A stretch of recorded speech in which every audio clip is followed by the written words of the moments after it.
Good afternoon, America. I am so excited about my guest today. A gentleman who you may have heard me tease this on our intro video. He came in live to my home many times, many nights. My wife and I would sit up watching John McCaa as part of the Dallas area WFAA newscast. And now I'm so humbled and honored to call him a friend. And he is a Carry the Load board member. He was an MC for Carry the Load for many years. And now John is very retired and very happy doing so. But this is when I get to spend time with him. So John McCaa, welcome to Lessons from the Front. Thank you. Appreciate it. It's good seeing you. And you look like you're in a nice area out there, just relaxing, enjoying life. I am in a nice area, and here it is, the middle of November, and I'm in Beaumont, Texas, which is just east of Houston, and it's still kind of warm. You can't see it, but I'm sweating a little bit underneath all of this. But it is gorgeous out here, and it's not as humid. I'm in Colorado Springs visiting my dad, who's a retired Air Force veteran, and let me just say, it's not cold. But I live in near Brownsville, and so to me, what we're getting in Colorado Springs right now, it's not cold, but it's on the cool side. Well, it's definitely cooler than Brownsville or Beaumont. Yeah. There is no question. Yeah. So, okay, so you mentioned that you're visiting your dad. Your dad is a United States Air Force veteran. You grew up in the United States Air Force community, really. You know, like I like to tell people, whether you had the uniform on directly or indirectly, you served. And so you speak fondly of your days, growing up. And we certainly want to talk about that side of things and what it was like to grow up as a quote unquote Air Force brat. But how is your dad doing these days? He's 91. He probably weighs 145 pounds. I mean, he's in magnificent condition. He's got a lot of veteran friends here that he associates with. He's 91. He's got a few cognitive difficulties, but the guy's hanging in there. I mean, I have cameras all around his house, to make sure everything's okay. And I notice in the wintertime, I can hear noise on the camera, and I look out early in the morning. He's outside shoveling his own snow. And I tell him, look, we can get somebody to shovel you. No. I'm shoveling my own snow. And that's the kind of guy he is. I mean, he's just a go-getter, and always believed in doing as much as you can. And he's still pushing. So your father, again, like we talked about, I believe he retired from the Air Force. And so how many years in total service? He was in the Air Force from 1950 to 1978. Okay. And so 28 years. He was in Strategic Air Command. We went overseas one time, and the base where we were was a USAFE base. So he was part of the 16th Air Force at that time. But most of the time at Strategic Air Command, I mean, I can remember, I was born at Chanute Air Force Base, which is no more. Then we went to Mountain Home, then we went to Offutt, then we went to Torrejon, then we went back to Offutt, and then we went back to Torrejon, and then I went to college, and they moved back home to Offutt, and he retired there and became and then moved out here to Colorado to become a school district administrator. So do you remember anything other than the military? I mean, I'm assuming that if you were born around that time, I mean, you said he graduated in 1946, if I remember correctly from our previous conversation, which means he would have entered about 22 years of age. And I'm assuming you were probably born shortly thereafter, if not before. So is it all you ever knew? He graduated from high school 2 years early. He was the valedictorian in Aliceville, Alabama. But when he graduated in 1946, there weren't many opportunities for him. so from 46 to 50, he off and on was in college. He did some work, but he decided ultimately in 1950 to go to the Air Force. And I'll tell you, that's one of the best decisions he ever made, because the Air Force, in the Air Force, he got a bachelor's degree, he got a master's degree.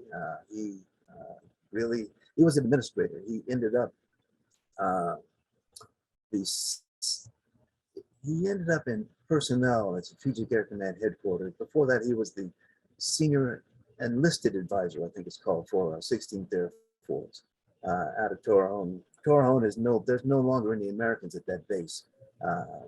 It's now the European Satellite Center or something like that. But now he'll tell you, I mean, the military changed the direction of his life. And the work that he did in the military. I mean, I can remember, I don't remember General LeMay, but I do remember General Powers, who was the Strategic Air Command chief. And if you've ever been on the Offutt base, you know, he's got his own house. In those days, he had his own house, and out in front of that house was a guard with a blue beret and a pearl-handled pistol, 24/7. And I mean, rain, didn't matter what it was. There was somebody in front of that. I mean, I will never forget that. I also remember in his staff car, he always had this walkie-talkie that he took with him. These are pictures of my dad in his retirement that you're looking at right now. My mother, my sister. My sister has since passed away. I should tell you, we'll probably talk about this a little later. My mother was the military wife of the year for the U.S. Air Force in Europe when I was a senior in high school. So when you talk Really? about, oh yeah. I mean, that was a big deal. When you talk about the military wife of the year for USAFE. For what? You know how USAFE is United States Armed Air Force in Europe. So she was for all the Europe, for all the command Air Force bases in Europe, she was the military wife of the year. And I mean, she was always volunteering, always doing things. I cannot remember, talk about traditions. I cannot remember when we were overseas ever once having a holiday dinner where we didn't invite some single airman into the house for dinner. I can't remember that. This is a fun story. I like chitlins, and my mother would make chitlins. And when we would invite an airman over, if he was from the South, they'd eat almost all the chitlins. And I would sit there and look at it, yeah, why are you doing this? I mean, the guy's gonna come in, he's gonna eat all the good food. And she would look at me and say, invite the guys from the North who don't want it. Well, she would tell me, you know how far away his mama is? And I said, yes, and because for us it was always yes, ma'am, no, ma'am, yes, sir, no, sir. But my mother firmly believed that it was the obligation of senior officers and senior NCOs to make sure that their young troops are overseas were taken care of. And I'm not kidding. I mean, if we had pie and there was one piece left, you better not reach for it before the guest reached for it. That was her thing. Oh, I'll tell you what's funny about that is, you know, I had a kind of a reunion of sorts with my the guys that I went through all my training with this weekend, and we were talking about a lot of the old times and smoking and joking about, you know, this, that, and the other. Well, one of the guys lived nearby where we went to OCS, which was in Quantico, Virginia. His family lived in Burke, Virginia, and so his mom, and then we would have, Libo on like Sundays for, I don't know, 5 hours or whatever. And so he's home about, I don't know, 3 weeks before Thanksgiving. And his mom says, "Are you coming home for Thanksgiving?" And he says, "Well, I'm assuming we're going to have it off." And she says, "Okay, well, are you going to bring anybody?" He's like, "Mom, there's like 50 guys in the squad bay. So, I can't just like invite one." She's like, "Bring them all. Bring them all." We were laughing about this the other day because they were also a military family. And we couldn't all go home for Thanksgiving. We could there. I mean, there was one guy, he's like, "Man, I specifically remember sitting down. I had my own turkey." And trust me when I say we ate like like we hadn't eaten forever. But no, you're right. That's the great life, the great side of life of the Oh yeah, military family. We look out for our own. We take care of our own. oh yeah. That, I mean, it's I can't tell you how much of a, having lived on military bases until I was 18, I can't tell you how much of a shock it was when I first went to college. My folks were still living overseas, and I went to Creighton, and there was not this camaraderie. Don't get me wrong, there are clearly problems on military bases. I'm not saying they're not, uh, Right. but there clearly was a difference uh, between how civilians interacted. This is 1972, and how people were interacting where I lived and where I had lived.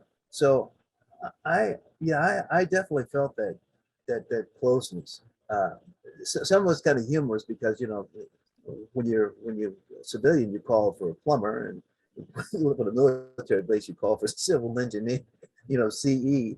But it's just this general Who feeling. I mean, probably overfixed the plumbing at that point. oh yeah, oh yeah, oh, because they want to come back, and they don't want to written up.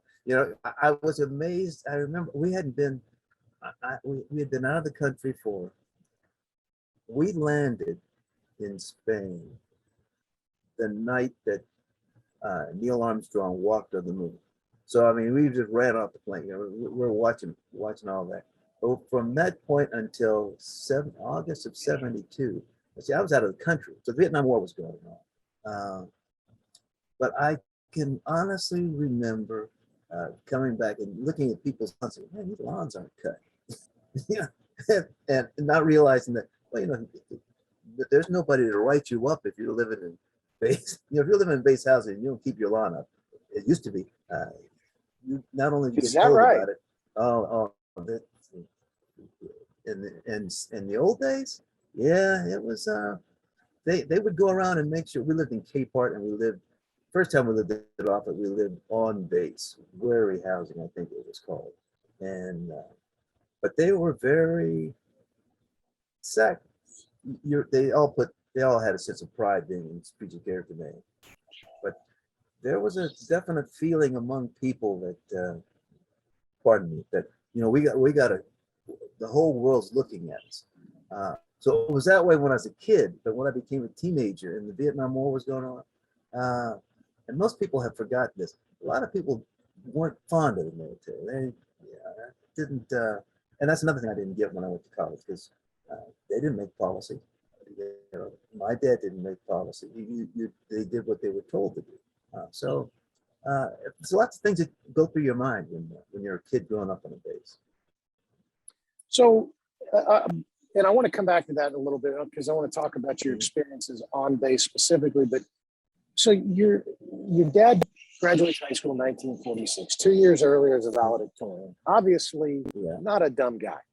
And so No. now you look at where things were at that time. And so at that time, the war is just, World War II is just ending. So all the servicemen are coming back home. They're rotating back.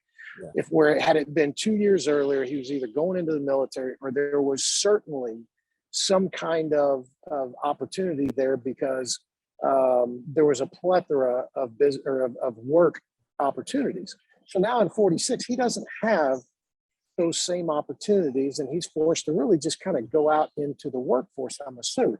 But contrast that period for your father versus 1972, a man of color is now, I mean, just naturally you go to college because that's a Yeah. pretty big difference. Oh, it's a huge difference because he didn't have it. They didn't have much of any opportunities in those days. If you were black and you lived in the South, you were pretty much going to do whatever your parents did. And again, His parents were sharecroppers, right? And his parents were sharecroppers.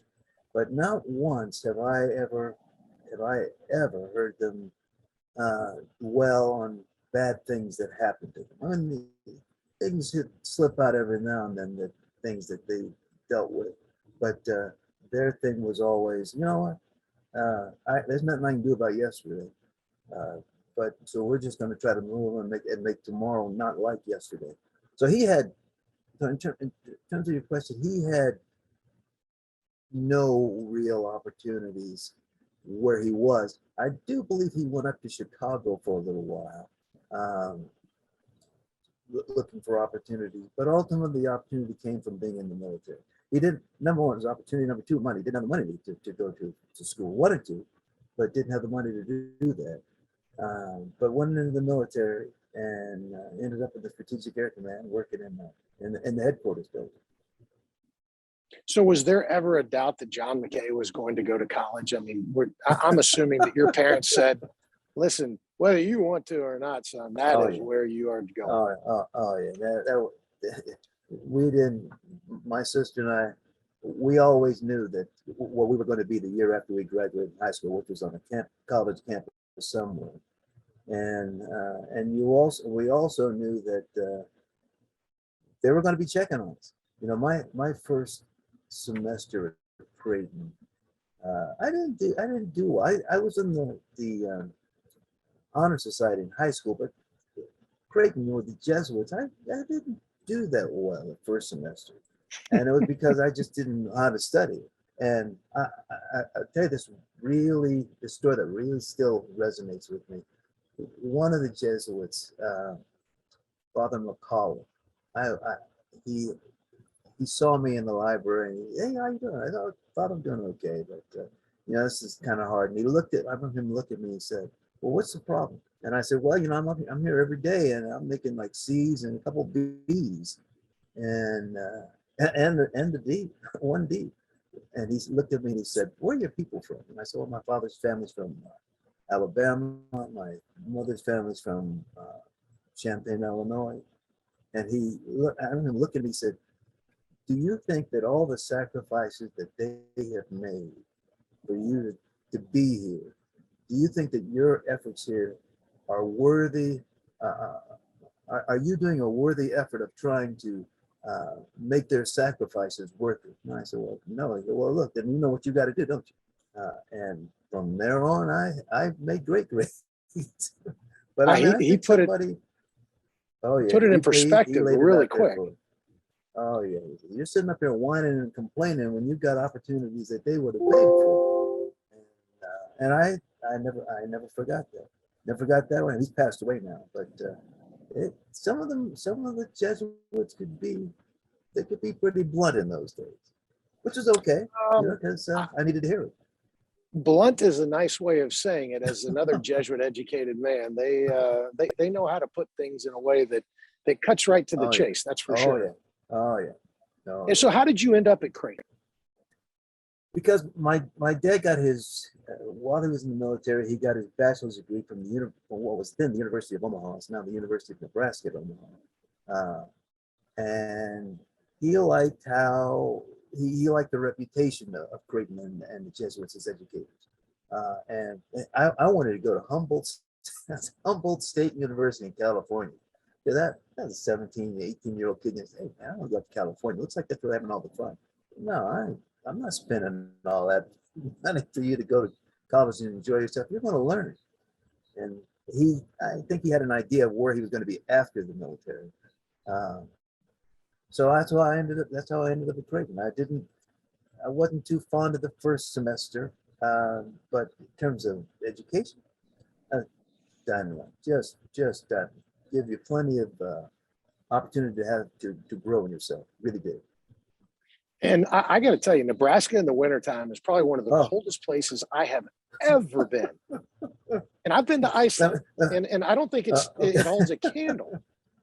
I agree with you 100%. You know, my friends in Nebraska always ask me, hey, you ever think about retiring and moving here? I said, are you insane? I said, no, I love the people in Nebraska. Even though our team isn't doing that great, I'm still a Husker fan. I love Runzas, which is a sandwich that you can get in Nebraska that's like cabbage and a hoagie roll. So deep down I'm a Nebraskan, but I can't take that winter. So I moved as far south as I could. So that's why we're down where we are. And that is as far south in the United States as you can go. So, Oh, you know. Oh yeah. but God, what a wonderful, wonderful place. As you know, I've got a lot of business down there, and the people are just, I mean, I just love it. I mean, culturally, it's a melting pot, and it's just always feel comfortable, always feel welcome. And you know what? Maybe a lot of that has to do with the introduction I had to all of that in the military. So, Mhm. given the fact that this is Military Appreciation Month, Military Family Appreciation Month, tell me a little bit more about your experience on base. And before you answer that, I'm going to kind of preface it with this. One of the reasons I got out was because got out of the military, that is because I didn't want to personally raise a family in that environment, moving all of the time. And now I knew a lot of guys that grew up in it, and they were well adjusted, great people. But I personally, it just didn't work for me. But with Yeah. all that being said, tell us about your experience. Yeah, I'm glad I really am glad you asked me because I wanted to make sure that we talked about that. Um, it is true that the older a young person gets, the harder it is to move with your parents to a new assignment. There isn't any question about that. By the same token, for all the people out there who are military families, your kids are going to be fine because all that moving also means that your kids are exposed to a whole bunch of very different people. I mean, Yes. different people. I had friends in high school who I knew pretty well. Uh, some friends in high school who I knew pretty well, their folks didn't care for black folks, but they my dad was either their boss or they knew him or that sort of thing. I mean, and you're not going to get that environment if you were born in the same town, you graduated from high school in the same town, you moved on to the same place. You're not going to get that. But you are going to get that living in the military because you're moving so much. Again, the problem is when you get older, uh, it just makes a little harder for you to make friends. But I'll give you some examples. When I was in high school, and we moved from Offutt to Torrejon. So I was going to be in the 10th grade. Uh, and we went there 2 days. And I remember this kid named John Heitling. He now lives in Key West, Florida. Uh, I'm walking down the street. I didn't know anybody. And he says, "Hey, you play football?" I said, "Yeah, I play a little football." He said, "Come on, we're going to play some football." I mean, I didn't know him. He didn't know me. You're just walking Uh, down the street, and he just just walking stops down. you. In fact, there was a place. Torrejon used to have this huge housing area called Royal Oaks, and in the middle of Royal Oaks was a little store called the Fruteria, and I was going to go over there to get something to drink, and that's where I saw him. And said, "Hey, yeah, come on, come on." So I went and played football with him. He introduced me to everybody, and How old there were you at was this point? I was a tenth. I was going to be a 10th grade. So Uh, kind of about the but same age you are in this picture that we've got up right now. Is that yeah, this correct? is me. Yeah, that picture. I, Okay. my mom was the military wife of the year. I told you for U.S. Air Force in Europe, and this picture was taken then. So I'm a senior in high school there, and Okay. I am that's dying laughing here. I am dying. was First of all, your dad looks like you, but then I look over at you. I mean, it's like this is a Rembrandt stage or a Rockwell, Rockefeller or whatever the Rockwell I think stage photo, and you're looking over him like, Dad, seriously, you're going to make us just kind of yeah, pose for this? And the afro's yeah. great, man. Oh yeah, yeah. I had quite a big afro. He because of his job, he was always 16th Air Force at the time was a lot in Italy. It was in headquartered in Torrejon, a lot in Italy and a lot in Turkey. So he was going a lot to Turkey and Italy. Uh, and it's tough being a teenager in a home where you got some pretty strict rules. And believe me, my folks has pretty strict rules. Well, you Uh, said your mom was every bit as strict as your dad, right? oh yeah, oh yeah, oh yeah, yeah. My mother. Here's a great example of what my mother would do. I was in the 7th grade, And I came home and I said, you know, typical seventh grader talking a lot of trash. And I said, hey, Mom, I don't understand why we don't uh, live our house like, I mean, run our house like a democracy. I mean, that's what it's America. And I remember her looking at me, she says, hey, come over here. And she threw open the curtain. So this is like 1967. She threw open the curtains. And she said, you see all that out there? I said, yes, ma'am. She said, Lyndon Johnson runs all that out there. I said, okay. She said, but inside this house, I am the president of the United States. She said, if Lyndon Johnson himself walks inside this house and wants a glass of water, he had better ask me before he reaches up to that cupboard. And she said, now, if the president of the United States has got to ask me for a glass of water, how much power do you think you got around this house? I mean, that's the kind of stuff we used to hear. Yeah, and she would say, you know, this is a kingdom. God gave this to your father and I. You and your sister, you're subjects. Sooner or later, you're going to get your own kingdom. But now this is our kingdom. And inside this house, great. these are the rules. And, you know, that's the way she was. My father, you know, No wonder she was the military wife of the year. Oh, yeah. She could let you know. My father, with him, I don't ever remember him raising his voice. If he wasn't happy, he would just look at you. And you could tell by how he was looking at you that was the end of that discussion. But she would shout at you. And then once she shouted at you, my father would walk in and say, well, why is your mother raising her voice in our house? So I mean, that's the kind of stuff that we had. You know, nowadays you don't hear that too much, but yeah, it was. No, it's like if you get in trouble at school, you come home and you get in trouble again. Oh yeah, and you know, my dad, his goal after the military was to be a school district administrator of some kind. So his degrees were in education that he got when he was in the military. But as a result of that, he and my mother always knew every single teacher I had. And what happened to me in elementary school was up until the sixth grade, I would always cut up in class until the ninth week, which is when, the first report card went out. And my mother would look at, they go to the parent teacher conference and she'd say, and the teacher said, well, you know, he's still making friends. And my mother would look at it and say, well, you know what? He's not going to be making friends anymore. And my behavior every year in the 10th week on would be perfect. Because they would like clockwork. Oh yeah. And then, like I say, seventh, eighth, and ninth grade, which is junior high school, I started playing the drums, and I liked playing the drums. And they knew that if I wanted to continue playing the drums and get a drum set, I had to keep my grades up. So that probably made it easy for them. Then in high school, I think I went to the best high school God ever put on this earth, which is closed now. But the picture you saw was my last year of high school, where they told me, you know what, you can do whatever you want to with your hair. And I grew those sideburns, and I grew an afro. But before that, I didn't have an afro. But yeah, that's my senior year. The year before that, my hair was about as short as my dad's. That is awesome. You know, Todd, he used to cut hair when I was a little kid every Saturday night. And and I'll just say he wasn't the best of barbers, but that hair got cut every Saturday night.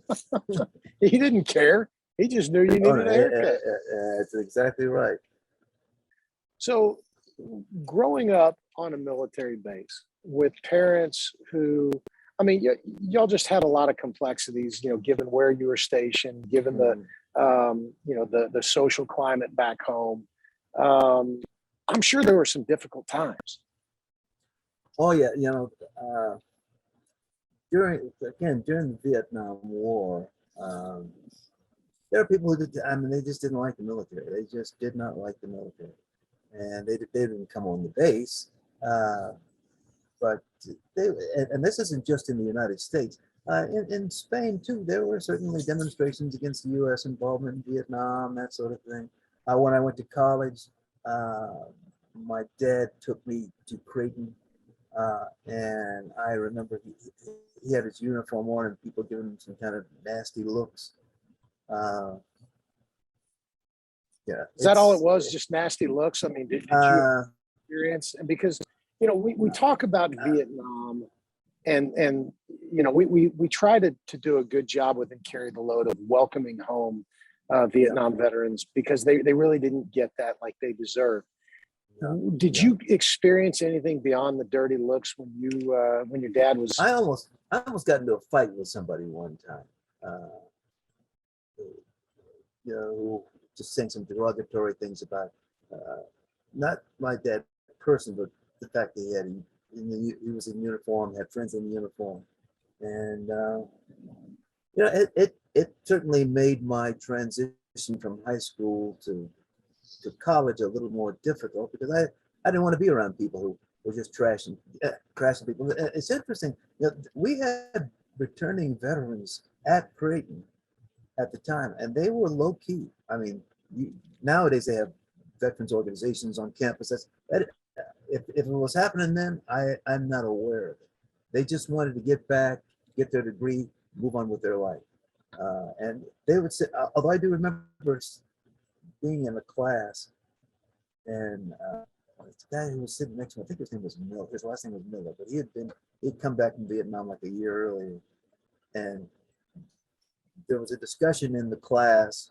It was a modern history class, and people were talking about Vietnam. I remember looking at him, and he was just shaking his head, and I could just see that he was saying to himself, "You guys don't have a clue to what the real world is like." Uh, so yeah, uh, I love living on a military base. I'm the first one to tell you that I'm probably more conservative about some things than other people are, but I'm also on some issues probably more liberal than some people. But it's the That's good. benefit That of means you're balanced. the benefit of base living again is that I think you're exposed to a lot of different people, a lot of different ideas, and if you're listening and not just all the time talking, then I think you walk away in pretty good shape. So if you were to kind of take your life in the military, Mhm. living on base, whether it's at home or overseas, is there one memory that stands out to you more than anything else? Oh, I think as we said at the very beginning, I, I hope it's still true. The military people, when I was a kid, military families backed each other up. Um, and if you went when you went into it, think about mindset. When you went to a new quarters, you moved to a new base. Uh, People left. I know this sounds minor. People left behind toilet paper, and they left behind extra light bulbs, and you had a sponsor, and people came across the street to welcome you, who you never knew. Because the way it works, for kids, the way it works is the first year you're getting to know everybody. The second year you're having a great time. The third year you're worried because you know at the end of the third year you're getting ready to move someplace else. So you know right away if you're a military kid, if you're going to make friends, you better make them quick because you may not see them in 4 or 5 years. Luckily for us, we kept moving back and forth. But my friends, I think that I cherish the most are military kids. Uh, I'm not going to tell you it was always perfect. Well, we had a neighbor who's uh, we Thorholm, the on-base housing where we lived for a time was all duplexes, and we had a neighbor who lived on the other side of the duplex who just could not stand black folks. But it's military, so you just had to keep them up close and take it. Well, then my father got promoted to a rank above her husband. He got promoted to chief master sergeant, and I guess she just couldn't handle that. So she was told us, my sister, you can't come in my yard anymore. Well, interestingly, uh, I can remember all those neighbors. I won't tell you their name, but the neighbors on the other side of them were the Attaways. On the other side of them were the Trujillos. On the other side of them were the Scalas. And the other side of them were the Tunners. Uh, all those neighbors who were all white told their kids, you can't, if they can't walk in their yard, you can't walk in their yard. And that may sound minor, but at the Oh time, no, that's that's not minor at all. they didn't have to. they didn't have to get into that fight, but they did. They said, no, no, we're not going to put up with this. So those are the kinds of things that I took away from.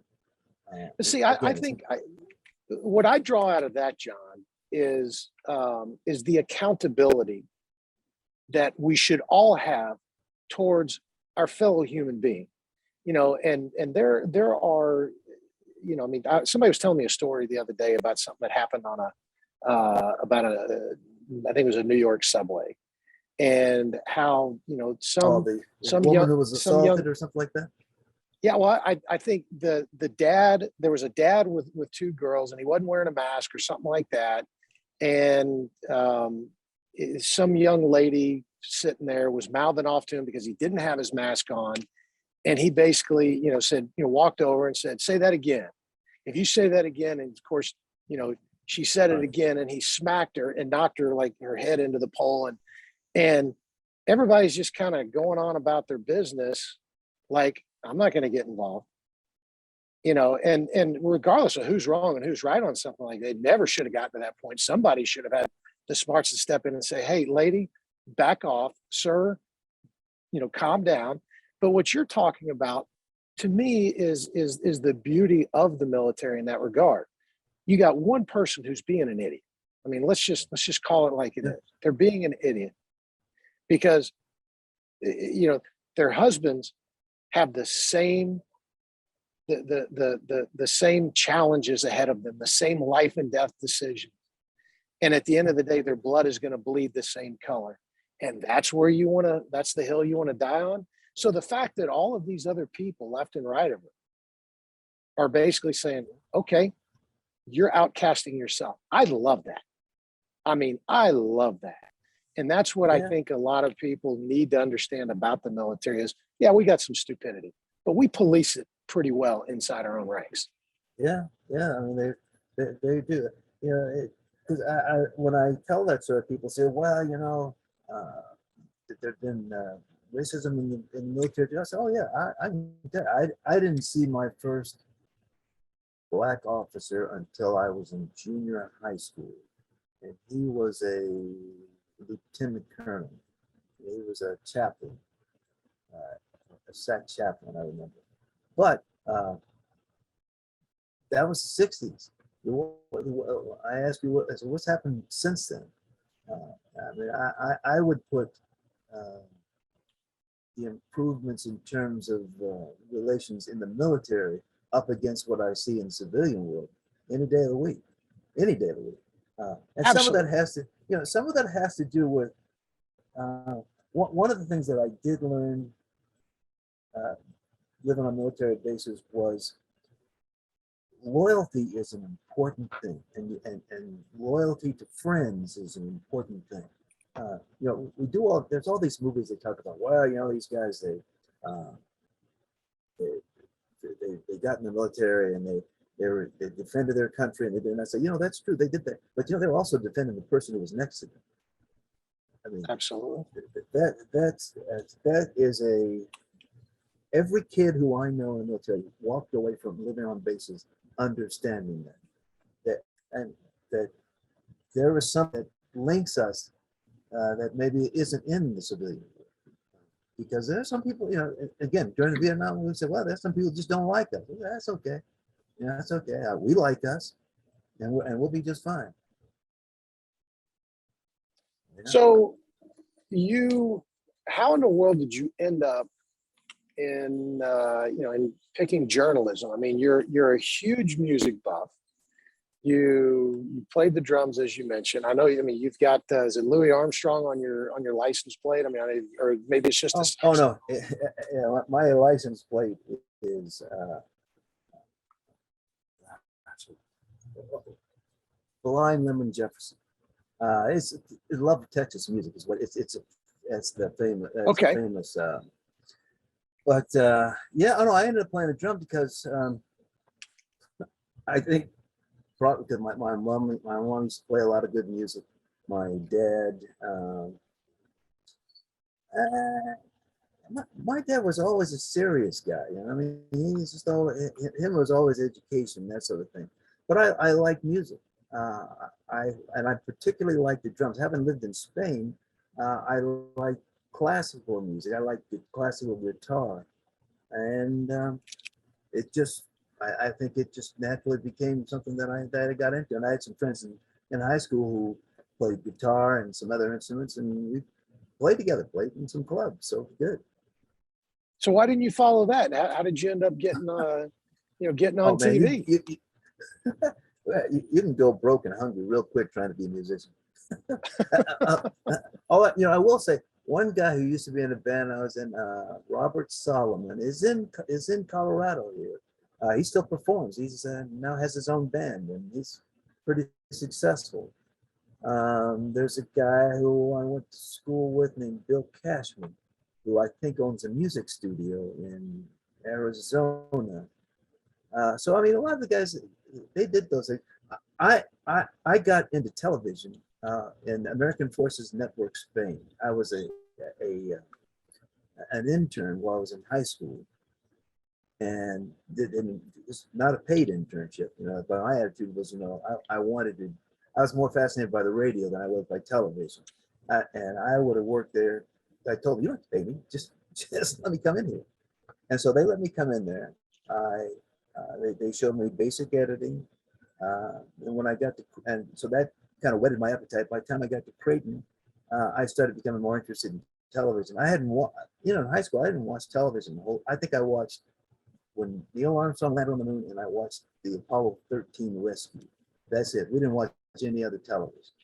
And so when I came back to the United States, people were saying things like, "Hey man, you see Wild Wild West, or you see Star Trek? What's that?" I didn't know what those were Really? because yeah, didn't have a clue. And for, now if you're overseas, they probably have TV and that sort of thing, but we didn't miss it. I cannot honestly remember saying to myself, "Man, I wish we had television." And I mean, I lived over there third of my life before I went to college. So for me, So it so did was you know you were going to be in journalism when you went to college? I mean, was that the goal all yeah, along, was to be a news anchor? yeah. I knew that I was interested in when I first got to college. I was interested in radio documentaries, and then pretty quick because I hadn't seen TV, and so but pretty quickly got interested in television and television news, uh, and then I got an internship, a paid internship working at a TV station in Omaha, WWT. And then when I graduated, I got a job working there for 7.5 years and working in news and love it ever since. Yeah, I will say this. Uh, in those days, the goal was not to advance yourself or some political viewpoint. It was to say, this is what happened in the world. You make up your own mind about what. Right. Nowadays, a lot of what you see is, hey, this is what happened and this is what we think about it. That's not me. I just have never. I think a man and woman old enough to put food on the table for their kids is old enough to make decisions about what they think, the direction they want the country to go. Do you feel like that's more prevalent on the cable news network Oh yeah. versus Oh yeah. local news? Because I don't. I mean, I absolutely see that personally on the cable news network. In fact, I don't know that there's one that I feel like I can trust over another. In fact, another story about this weekend. I was talking to a buddy of mine who is with one of our high level intelligence agencies, and Mhm. he was telling me how crazy it is when a story comes out and they get it before it gets aired and they know all the details of it. They'll turn on all the different cable news networks Oh yeah. and just laugh at how Oh off the yeah. rails different the facts Oh yeah. are presented. Oh yeah. Oh yeah. Yeah. Well, the thing that I think most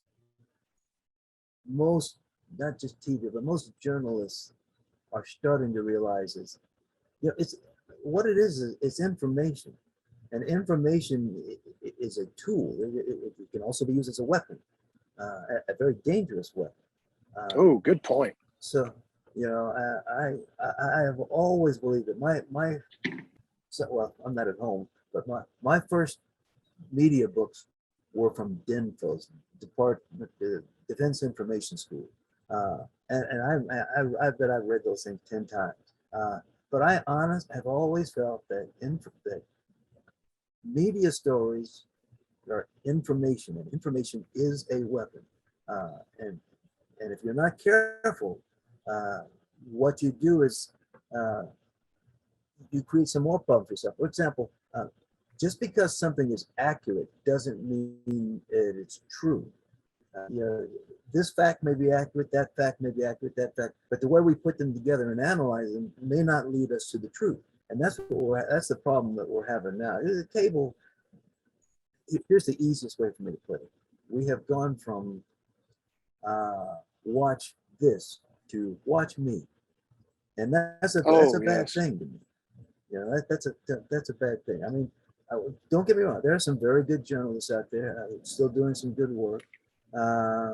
But when I watch people kind of either insert themselves or I listen for little words that they say or how they say it, I'm like, come on, man, you know.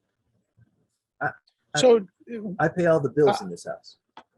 yeah, and I understand what you're saying, and I think your choice of words there could not be more accurate. It really, I think a lot of what's going on right now is the information is being used as a weapon. It's being used to elicit a certain emotion rather than just present the information. Yeah. Did you ever find yourself, when y'all were growing up, during the Vietnam time, and you had to go out off base on occasion? Did you ever find a situation where a journalist put a microphone in front of you, or somebody came up and was asking questions, and you felt like they were trying to distort the truth, or get that gotcha moment for them? Did you ever have to deal with that? Uh, let me think about that for a minute. I can remember being interviewed a couple of times, but knowing me, my response would have probably been, I would almost never say no comment. I'd probably say something like, you have to ask my dad or something like that. Is how I would have responded. When I was I'm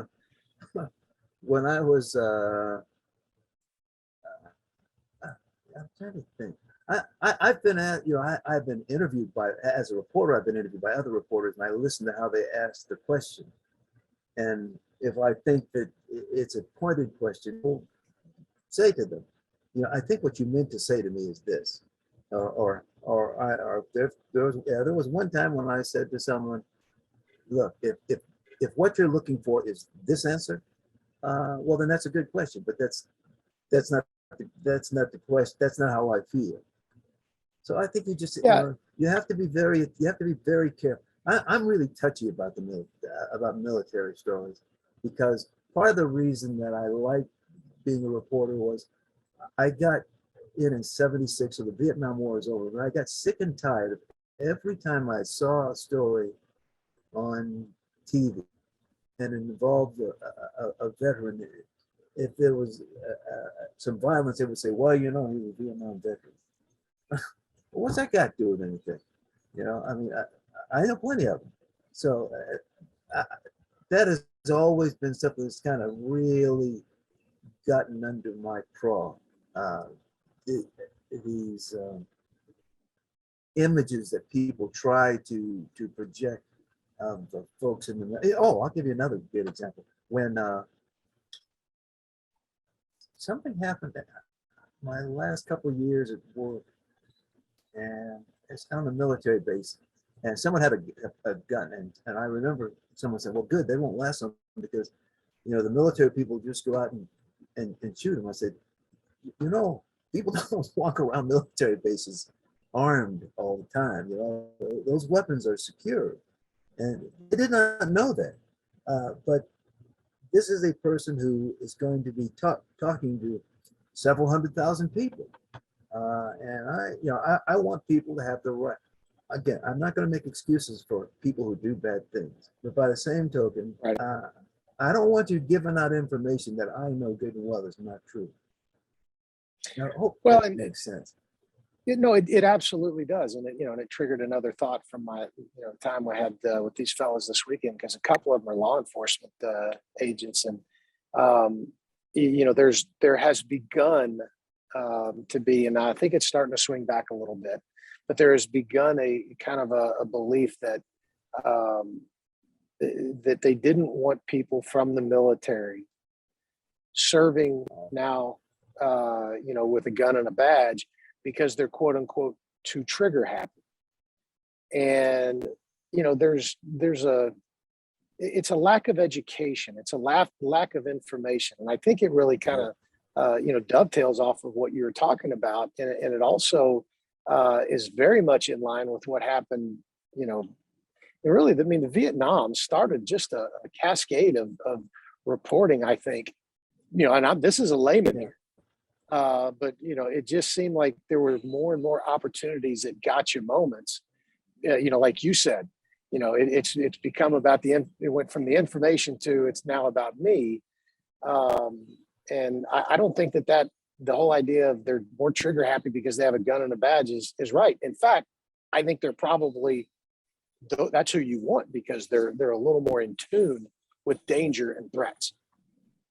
Yeah, people who have when I first moved to Texas in '84, I remember going to an accident. Several teenagers were drinking and they were killed.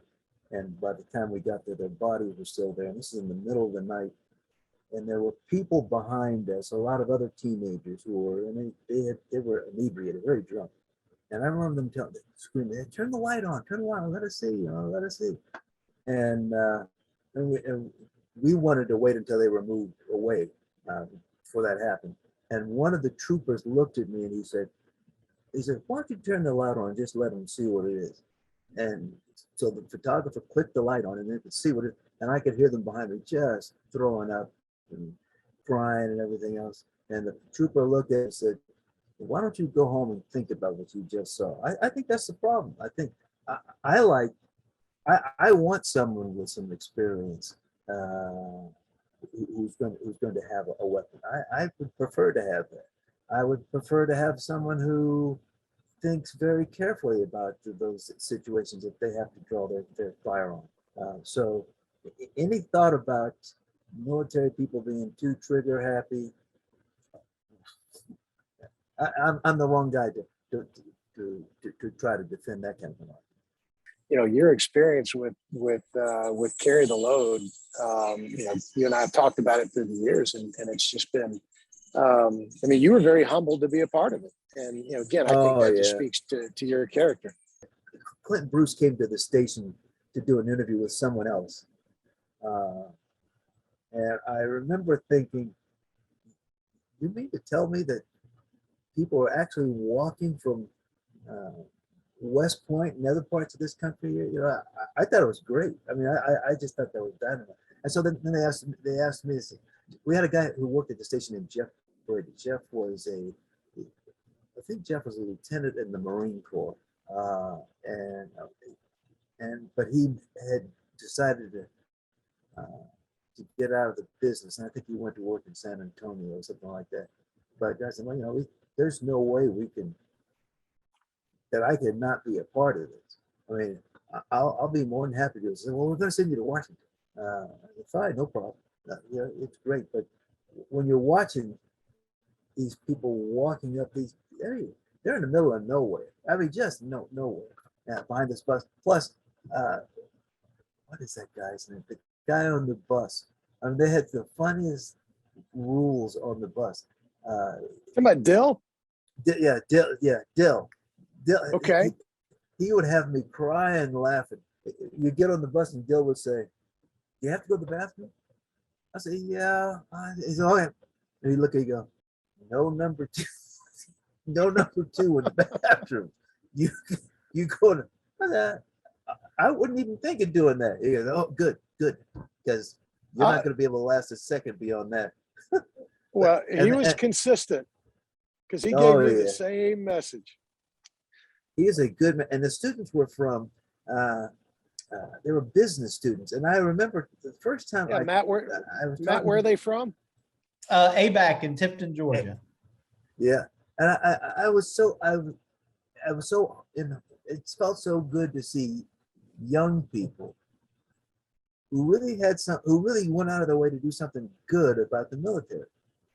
And because I'm looking and going, are these military kids? are these are they veterans? No, they're students who just want to do the right thing. I'm like, God, where were they in 1972? It's, you know, I think it's just great to watch them. It's just great to watch them. I've got so many pictures from the different rallies in Maryland and South Carolina, Washington D.C. I tell you, I don't see how people can go to Arlington National Cemetery and not get emotional. I mean, that every time I go, it's just you walk in thinking, you put your reporter hat on, you're going, okay, I just got to look at this and cover the facts. That last 10 seconds, you're looking at the row of crosses, and every one of these guys thought that I was worth defending. So yeah, that's I hope I answered the question, but those are my first memories was just good people, and Dill he's just dynamite. John, I want to thank you for your time today. And again, it is, I mean, I am humbled, by your presence. Again, I'm honored to call you a friend. I hope I can say that in front of everybody, but I'm going to say it anyway. Well, I'm going to say it anyway. Hey, I know John McCaa. I mean, he's a friend of mine. But no, I really do appreciate your time in that regard. And it's been a lot of fun working with you on Carry the Loads board. And we've certainly benefited from your knowledge and input. And so what I always like to ask everybody when it's all said and done, John, who are you carrying? Oh my goodness.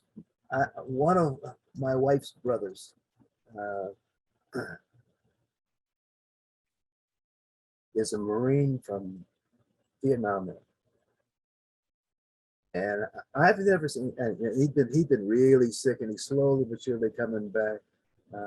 But he's Juan Guzman, who lives in Mission, Texas.